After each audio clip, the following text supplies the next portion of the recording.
A year ago, I decided to take a solo camping trip in the Appalachian Mountains. I thought it would give me peace and help with my wildlife photography. I set up my tent by a flowing river. The skies were clear, and I felt excited to capture the natural beauty around me. The first 2 nights were calm. I took photos during the day and reviewed them at night. But on the second night, things started to change. I heard laughter. It sounded like a child's laugh echoing through the trees. First, I brushed it off. I thought maybe it was my imagination. I looked around but didn't see anyone. I tried to forget it and returned to my photos, but the laughter lingered in my mind. Around midnight, I saw shadows moving around my campsite. I thought my eyes were playing tricks on me. My heart started racing. The shadows flickered just outside the firelight, but when I turned to look, nothing was there. I listened closely. The laughter came back, this time mixed with rustling leaves. I was confused. I thought I was alone. I grabbed my camera, wondering if I should take a picture as evidence. As the nights passed, things got stranger. I noticed unusual markings on the trees around my camp. They looked like symbols I couldn't understand. I felt like someone was watching me during my late-night photography sessions. Every time I looked around, nothing was there. It felt like the forest was awake, observing me. On the last night, the whispers returned, even louder. I thought maybe I should leave, but I stayed. I noticed a flicker of movement to my right, just beyond the trees. I stepped closer to see better. My heart raced again. Maybe it was another camper? I found myself calling out, "Hello?" My voice sounded weak in the silence. I waited, feeling dumb for talking to the woods. When I heard it again, a soft, childlike laugh right behind me. I spun around, but there was nothing but darkness. Then I felt a cold breath on my neck. I froze. Someone or something was there. I turned back to the trees, but nobody was in sight. Suddenly, a voice whispered, "Why are you here?" My stomach dropped. I felt an icy chill wash over me. That moment broke me. I packed my things quickly, my hands shaking. I hurried away from the campsite. I never looked back. I've replayed those nights in my mind a million times. Was it real or just loneliness messing with me? I still can't explain what happened. The laughter haunts me. I just wanted peace, but instead, I found something I couldn't understand. The morning light streamed through the trees as I stumbled down the path, my heart still racing from the fear of the night before. I wished I could shake it off like a cold sweat, but it clung to me. I needed to escape the forest, to feel safe again. With each step, the underbrush crunched loudly, a reminder of how alone I was. As I walked, I tried to convince myself it was all in my head. Just silly noises. Maybe a raccoon or a deer causing the shadows. But deep down, I knew something unusual had happened. The laughter, the whispers, the darkness felt thicker today. I quickened my pace, my eyes darting among the towering trees. Suddenly, I spotted something out of the corner of my eye, a flash of white through the foliage. I turned to see what it was. My breath hitched as I walked closer. It was a small doll half buried in the leaves. The porcelain face stared blankly up at me, cracked and weathered. I felt a shiver trail down my spine. I knelt to pick it up, brushing off the dirt. It wore a faded blue dress. Who had left it here? What did it mean? My thoughts raced. I set the doll back down, feeling like it didn't belong in my hands. Felt wrong to disturb it. Yet, I couldn't tear my eyes away. I couldn't shake the feeling that it was connected to the laughter I had heard. I moved to stand, but as I turned, I caught movement behind me. My heart dropped. A figure, barely visible, darted between the trees. It seemed small. I could have sworn it looked childlike. Panic surged through me, and I called out, my voice trembling, "Who is there?" Silence engulfed me. The figure vanished, leaving me alone again. My gut twisted. I didn't want to linger, but I also couldn't leave without answers. What could I do? I needed a distraction. I reached for my camera and started snapping pictures of the woods, the river, any semblance of normalcy. But the sound of laughter bubbled up from somewhere deep in the forest again. This time it felt closer, sharper. I spun around, pointing the camera toward the trees. I hoped to capture whatever was haunting me. The shadows danced just out of reach. Then I saw it. A flicker of movement, just past a thicket. Before I could process it, I rushed into the thickets. Maybe I could finally confront whatever was out there. My feet moved instinctively, my heart pounding louder with every step. But the deeper I went, the denser the trees became, closing in like a barricade. Suddenly, it got dark. I felt dizzy, like the world spun around me. The laughter turned into a cacophony. It echoed all around, plunging me into chaos. I knew I needed to get out of there. That's when I noticed a glimmer on the ground. I knelt to inspect it. My breath caught in my throat as I realized it was a small locket, covered in dirt but unmistakably shining. I opened it to find an old photograph of a smiling child, a face that looked eerily familiar. Questions flooded my mind. Who was this child? What connection did they have to the laughter? And then the forest grew silent. The laughter faded away. I stood there, heart racing, feeling the weight of a gaze on my back. I wasn't alone after all, and I had no idea who or what was watching me. I turned slowly, clutching the locket tightly in my hand. My mind raced with overbearing thoughts. I could sense an eyes in the trees. The tangible weight of being watched made the hairs on my arms stand tall. As I stood frozen, the silence twisted into something almost suffocating. Then I saw it again, the small figure. It darted, a blur of white, deeper into the thicket, almost teasing me. My heart hammered against my ribs. Should I follow? The thought was reckless, but a strange mix of fear and curiosity pushed me forward. I took a deep breath, steeling myself. I whispered, "Hello?" My voice trembled in the hushed air. No response. Just the rustling of leaves, as if the forest itself was holding its breath. I followed the faint sounds through the dense trees, constantly looking over my shoulder. The laughter returned then, echoing around me, seeming to mock my presence. I pressed on, intrigued despite the unease spiraling inside me. I felt drawn to it, an unexplainable pull guiding my steps. But the deeper I went, the less familiar the path became.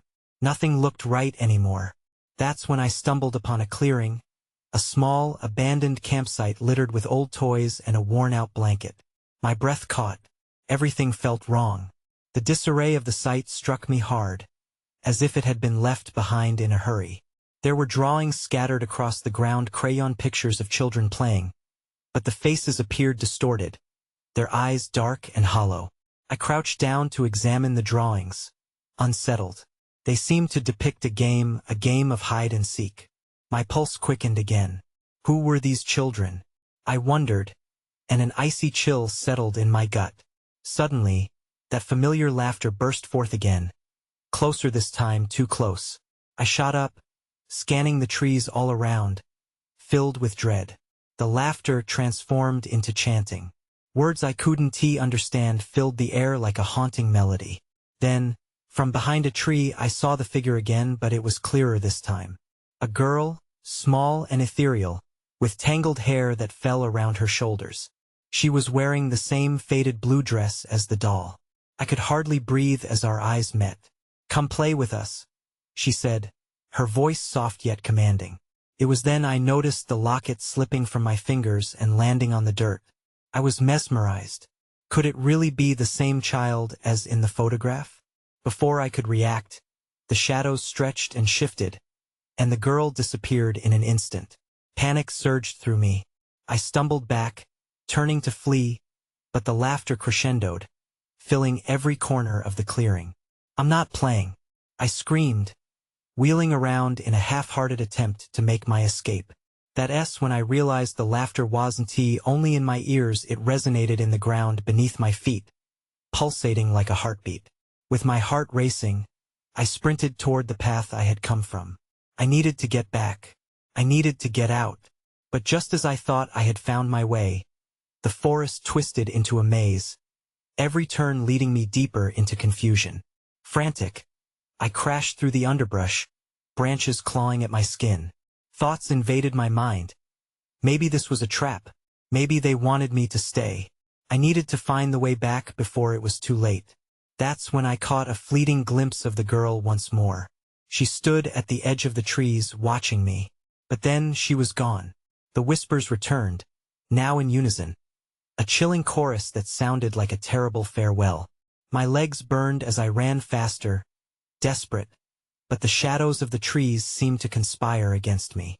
I felt my breath quicken, the laughter fading again, but the sense of being pursued grew stronger. All I could do was run. I dashed through the underbrush, branches slapping against my skin like angry fingers. The shadows around me twisted and writhed, making it hard to tell if I was running towards safety or deeper into the nightmare. My heart thudded in my chest, matching the pounding of my footsteps on the forest floor. The whispers echoed in my mind, an unsettling chorus that seemed to echo my panic. I stumbled and nearly fell, gasping as I caught myself on a tree trunk. My breath came out in sharp bursts. I had to keep moving. Just as I pushed off the trunk, the laughter erupted again, closer and more mocking than before. "Not funny," I yelled, my voice shaking. The words felt heavy in the silence that followed, like it dared the forest to respond. But nothing changed. The world around me was still, except for the faint rustle of leaves swaying in a breeze that was far too cold for comfort. Then, a flicker caught my eye, a flash of white darting through the trees. Anger replaced my fear, igniting a stubborn determination. I wasn't going to let this chase end on their terms. "Show yourself," I shouted, feeling foolish as I challenged whatever presence lurked in the dark. Instead of answering, the forest shifted. The trees seemed to close in on me, their branches stretching like gnarled fingers ready to snatch me away. I turned again, desperate for clarity, but all that surrounded me was darkness, with only the pallid moonlight filtering through the canopy above. At that moment, something rustled near my feet. I glanced down, half expecting a creature or a ghostly silhouette. Instead, it was my locket. Somehow, it had rolled away from where I dropped it, almost like it was beckoning me back to the campsite. My instincts screamed against it, but curiosity anchored my feet. Could this be a sign?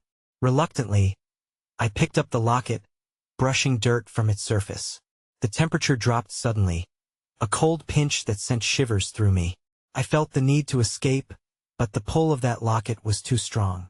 I needed answers, even if it meant facing the haunting memories tied to it. That's when I saw her again. The girl in the faded blue dress was standing a few yards away. The very figure tormenting my dreams had materialized before me. Her eyes bore into mine, dark and beckoning, and suddenly, I was no longer afraid. It was the feeling of familiarity, but also a weighted tugging at my heartstrings. "Why did you leave?" she asked, her voice soft yet chilling. I felt my throat tighten. She was asking about the locket. Before I could respond, another figure emerged behind her, a boy eerily similar in appearance. He grinned, revealing a strange emptiness in his expression. "It's no fun without you. Come play." Fear gripped me again. Was this a trap? "What do you want from me?" I asked, my voice trembling. Then, without warning, the ground shook beneath my feet. The laughter turned to a spine-chilling cacophony. The trees creaked, and I stumbled backward, holding onto the locket as if it was my lifeline. The boy pointed into the shadows. "You have to choose. Stay and play or go back to the world." The clearing pulsed with energy. The outlines of the trees twisted together as if they were alive. I looked at the children, their innocence contorted into something sinister. My instincts kicked in, and every fiber of my being screamed for me to run.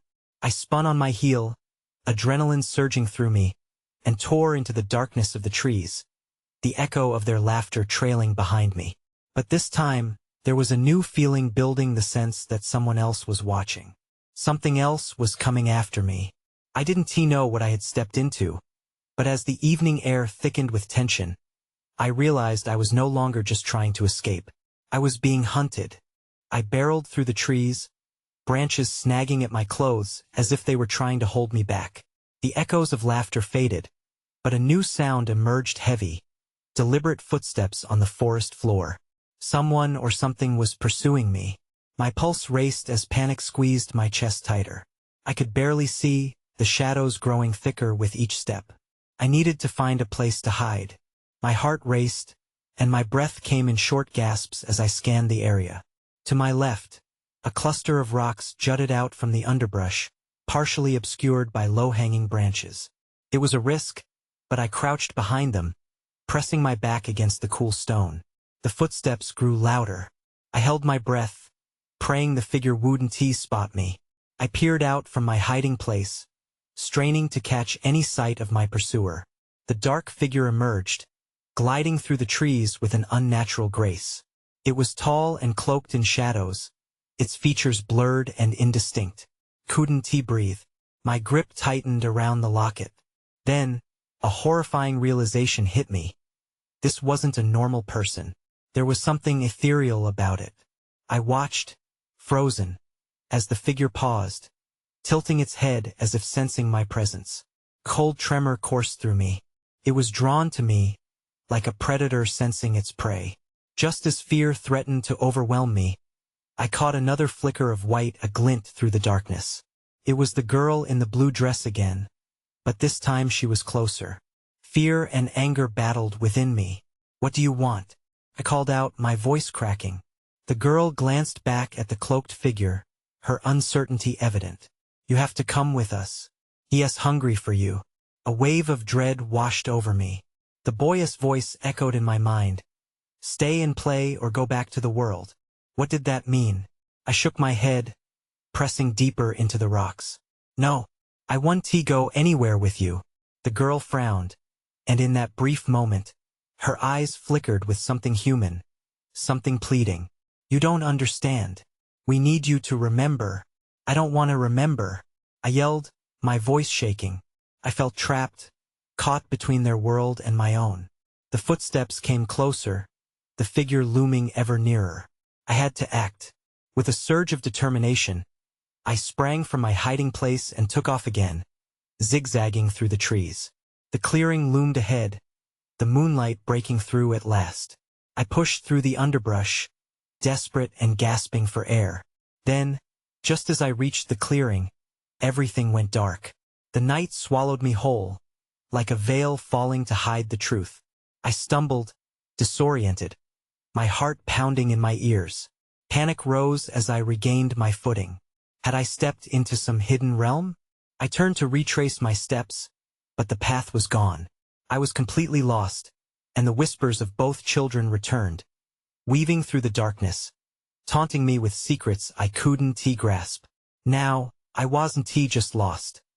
I was ensnared in a web of their creation, with no idea what awaited me or how to escape. All I knew was that I was still being hunted, but this time in a world turned upside down. My heart thundered in my chest as I stood in that thick darkness. I felt the prickling awareness of eyes watching me, but I couldn't shake off the feeling that I was utterly alone. The air felt charged, electric with a strange energy. Dread pooled in my stomach. "Show yourself," I shouted, the bravado masking my fear. My voice echoed into the void, but only silence answered. I took a shaky step forward, uncertain of where to go. The chill hung heavily around me, settling deeper into my bones. A gust of wind whipped through the trees, and I caught a whisper my name. It was soft, almost melodic. My skin crawled. "Is someone there?" I asked, scanning the darkness. "Stop playing games." Nothing. Just the rustling leaves and my erratic breathing. I forced myself to move, half expecting something to lunge at me. I stepped lightly, trying to sense any sign of danger. Suddenly, a soft glow pierced the dark ahead. I felt drawn to it but also uneasy. I could see the edge of a flickering light as I crept closer, my instincts urging caution. When I reached the source, I blinked in disbelief. Before me was an old campfire, glowing as if someone had just left it. The fire crackled, sending sparks into the air. It felt surreal and out of place in this shadowy realm. I peered around, searching for signs of other campers, but the clearing appeared deserted. And then I saw it. A rough-hewn log sat next to the fire, and carved into its surface were images. Symbols and shapes danced across the wood, like a story etched in time. I approached cautiously, studying the designs. Some seemed familiar, echoing fragments of memories I couldn't quite grasp. I reached out to touch the log, and as my fingers brushed against the rough surface, a vision flashed before my eyes. The girl in blue? Yes. She was there, laughing under the trees, her gaze intent on me. But next to her stood the cloaked figure, looming closer, its presence darker, more menacing than before. The laughter twisted into something sinister, swirling around me as if the forest itself were alive. I yanked my hand back, reeling. What is happening? My voice quivered with fear. I couldn't shake the feeling that the symbols were warnings, or perhaps memories desperately trying to surface. Before I could calm myself, I heard laughter again, but this time it was louder and echoed all around me, bouncing off the trees. I spun, feeling that unsettling energy grow, prickling down my spine. Then I caught sight of movement. A figure emerged from the shadows, this time not the cloaked figure or the girl in blue, but a boy with tousled hair and an impish grin. "You came to play," he exclaimed, his eyes glinting with mischief. "Who are you?" I stammered, backing away as the memories tumbled over one another in my mind. "What's going on?" He stepped closer, a glimmer of something sinister lurking beneath his playful exterior. "You really don't remember, do you? You left us behind." I gasped, dread pooling back into the pit of my stomach. I wanted to run, to escape this twisted reality where childhood seemed to be a trap. And as I turned to flee, I could almost hear the boys' laughter swirling around me, a haunting melody that tugged at my heart. But there was something else too, a darker sound, a deeper whisper, as if the forest was beckoning me back, urging me to understand. I hesitated, staring into the shadows, torn between fear and an inexplicable pull. That S when I saw it. A pair of glowing eyes watching me from the darkness, more predatory than ever. The eyes blinked, and the shadows shifted as I stared, rooted in place. My breath quickened, each exhale feeling like a betrayal to my instinct to run. That figure was no longer just a pair of eyes. It shifted, becoming more defined. A tall silhouette emerged, cloaked in darkness, its presence suffocatingly close. "Who are you?" I croaked, trying to mask the tremor in my voice. But the figure remained silent, watching me with an intensity that made my skin crawl. The mischievous boy seemed to sense my fear. He skipped closer to the fire, his grin widening. "He's not going to hurt you. Not yet, anyway." His laughter rang out, childlike yet laced with malice. "Enough!" I shouted, more to myself than to them. "What do you want from me? Why can't I remember?" My mind spiraled with fragmented memories, flickers of laughter and fear intermingling with this sinister game. The boy shrugged, feigning innocence. "You came here for answers, didn't you? Maybe it's time you remembered everything." He pointed to the log beside the fire, the symbols glimmering in the fading light. With reluctance, I approached the log again. My hand hovered above the carvings, a warning not quite forgotten. "I wish I could remember," I stuttered. "But these images, they're all jumbled." The figure in the shadows stepped forward, revealing a face that bore no resemblance to the familiar childhood glimpses I had. It was more monstrous, twisted, like a horror pulled straight from my nightmares. Its voice emerged low and gravelly. "You abandoned us, left us to the darkness. Now you must face what you have forgotten." Panic surged through my veins as the weight of its words hit hard. I wanted to scream, to voice my confusion, but all I could manage was a soft cry. Memories rushed in.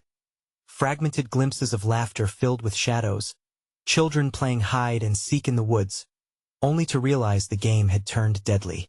"Don't you remember the pact?" The boy ventured, his tone edged with mockery. "The forest doesn't take kindly to those who forget." My spine tingled as an understanding, albeit painful, began to settle. The others, the girl in blue, hadn't we made a promise? I felt the threads of a memory tugging at me, but they remained elusive and out of reach. Chaos erupted as the shadows around me thickened. I stumbled back, sensing the darkness closing in. The glowing eyes flickered, and suddenly, they were everywhere all around me, hungry and watching. I was an intruder in their realm, an uninvited guest. "I can't stay," I shouted, turnings on my heel. I sprinted back toward the familiar path, the laughter of the boy echoing behind me. My heart raced, propelling me through the trees as branches clawed at my skin, the whispers of the forest beckoning me to return. As I reached the edge of the clearing, I stole a glance back. The fire was out, and the silhouettes were gone. Yet the sensation of being watched never left me. It was then, in the last light of the dying day, I spotted something, a small glint among the leaves. I crouched down, my breath hitching as I picked up a silver locket. It was cold and heavy in my palm. I opened it, praying for a clue, but found only the reflection of my own terrified expression. And suddenly the laughter stopped.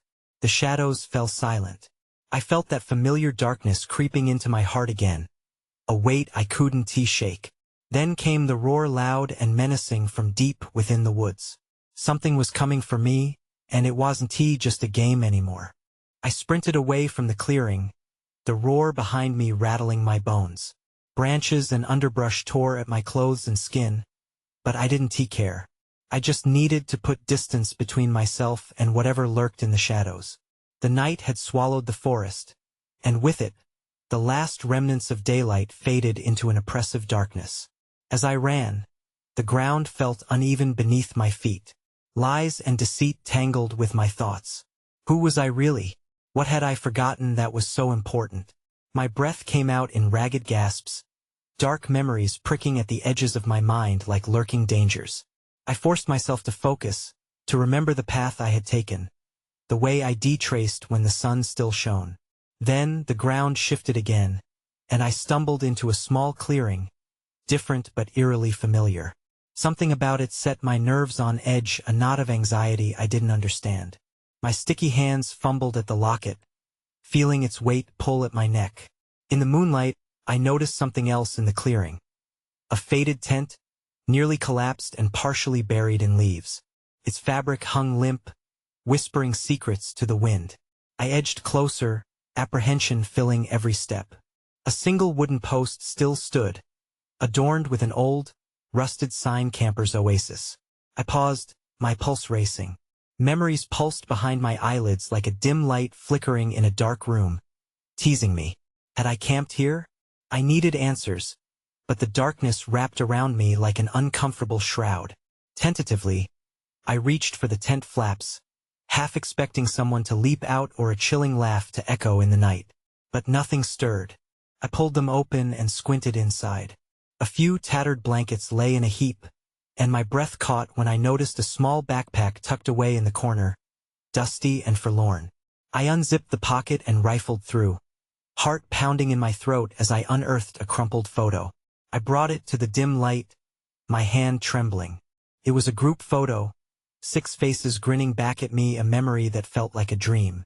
Among them was the girl in blue. Her eyes sparkled, but there was a hint of worry etched into her smiling mouth. "Why can't I remember?" I whispered to the photo, clutching it tight. Then, without warning, shadows began to swirl at the edges of the clearing once more. I stepped back, feeling dread build as a familiar chill penetrated the air, as if the forest itself was alive and aware. Voices whispered in eldritch tones, sowing fear in my heart.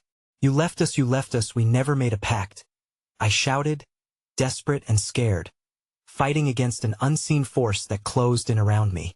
"I didn't abandon you." A low growl reverberated through the air, mixing with the whispers around me. It was deep, echoing through the trees. I turned my head, squinting into the shadows, searching for the source. And then I saw it, a pair of glowing eyes, fixing onto me from the blackness beyond. They loomed closer, piercing the veil of night. The roar returned, now mingled with a sound like claws scraping against bark. I realized that whatever hunted me was no longer keeping its distance. I had stumbled upon a truth I wasn't ready to confront, and like a splinter, it drove deeper as panic surged. The fear clawed at my chest, but I couldn't afford to freeze again. "I'm sorry," I yelled into the dark, hoping somehow it would be enough. I will remember. But there was no reply, only the steady rhythm of an impending danger stalking forward. Then the wind shifted, and a flash of movement erupted from the shadows, surging toward me. I bolted into the woods, the photo still clutched tightly in my fist, swearing I could hear the echo of laughter and cries trailing behind, pulling me further into chaos. I ran faster, desperate to escape whatever was pursuing me through the dense underbrush.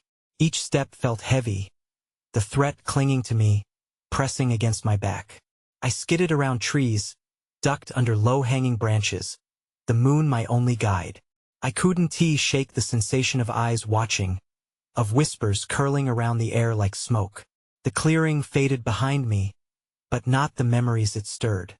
The girl in blue, who was she? I needed to find out. But first I needed to survive the night. Suddenly, I burst into another clearing, broader than the last. To my right stood a dilapidated cabin, dark and foreboding, its windows hollow like empty eyes. An urge to hide swept through me, and without thinking, I dashed toward it. I yanked the door open, its rusty hinges screaming in protest. I stumbled inside, closing the door behind me, heart racing. The interior was dimly lit by the pale light that seeped through the cracks in the walls. Dust hung in the air, motes swirling in the weak glow. I paused, catching my breath, quickly scanning the room. Old furniture loomed in the shadows like forgotten ghosts. A fireplace stood cold and blackened, a stark reminder of warmth long gone. As I explored, I noticed a small table cluttered with scattered items. My fingers brushed over various trinkets, a tarnished compass, a broken watch, and a rusted key, but it was the notebook that caught my attention. Curiosity outweighed fear, and I lifted it, flipping through the pages. The words were frantic, barely legible, but the ones that stood out shook me. "They're coming for us.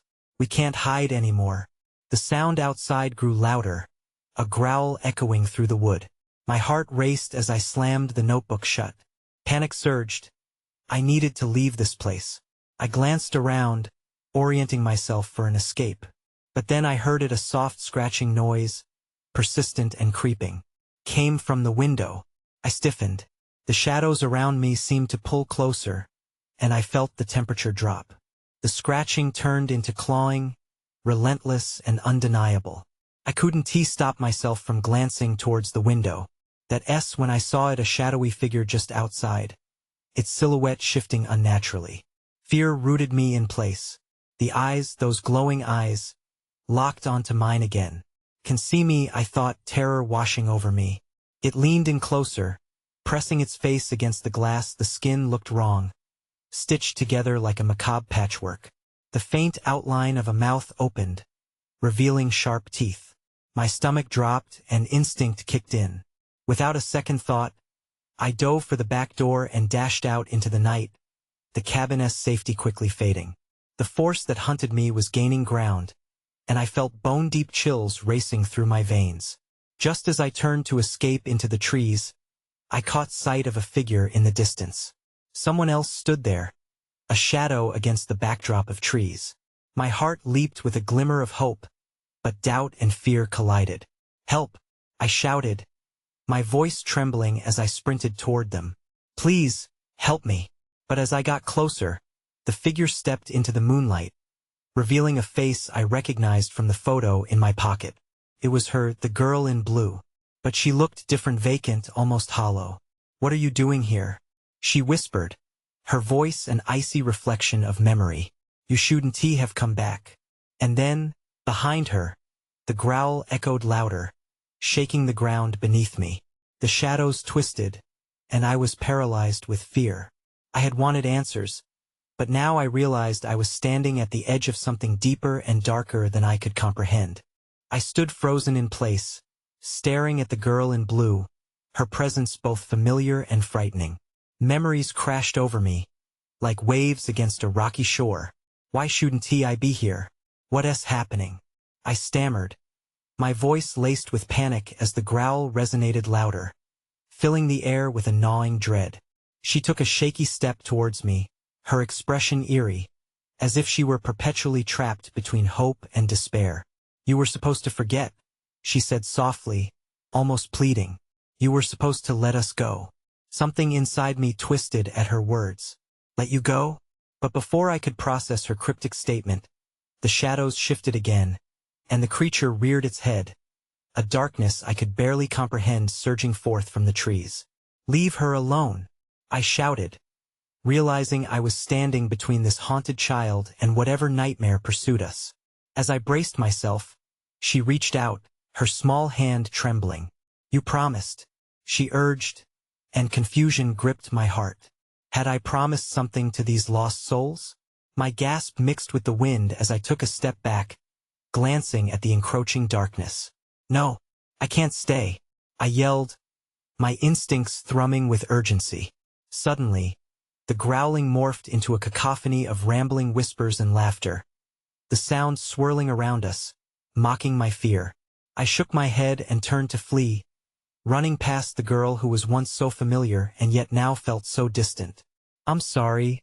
I don't understand," I cried, chasing the flickering hope that was leading me back to the safety of the forest, the golden hue of dawn sketching the horizon. I burst through the trees, each step bolstered by adrenaline. But then, there it was, the shadow behind me, relentless and hungry, gaining ground. I stumbled across a familiar path that felt both foreign and known, desperately retracing my steps into the chaos of the campsite I had left behind. The tent loomed ahead, a silent witness to the fears I'd tried to escape. The remnants of my camera lay scattered nearby. I rushed to retrieve it, fumbling through the memories each snapshot contained. Perhaps I could capture the truth. Perhaps a memory would surface. "Show me," I whispered to the lens, snapping pictures of the trees, the shadows, the very essence of this darkened forest.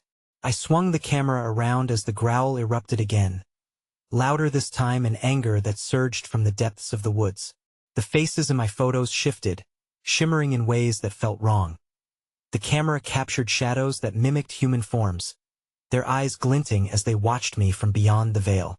"Help us," came a voice, close, fragile. I whipped around to find the girl standing there again, her expression hauntingly vacant. "You can't run anymore. They need you to remember." With each heartbeat, the shadows curled tighter around me, closing in as my mind reeled. Desperate flashes of laughter intertwined with disjointed memories. Was this a game? What pact did I hold? A surge of clarity washed over me. "I abandoned you," I realized aloud. The confession tumbled from my lips in disbelief. "But how can I fix this?" The girl didn't answer. Her gaze remained fixated on something behind me. I sensed it too. The pulsating shadows were drawing nearer, alive with an insatiable hunger. As I pivoted towards them, the air turned heavy, tinged with a deep foreboding.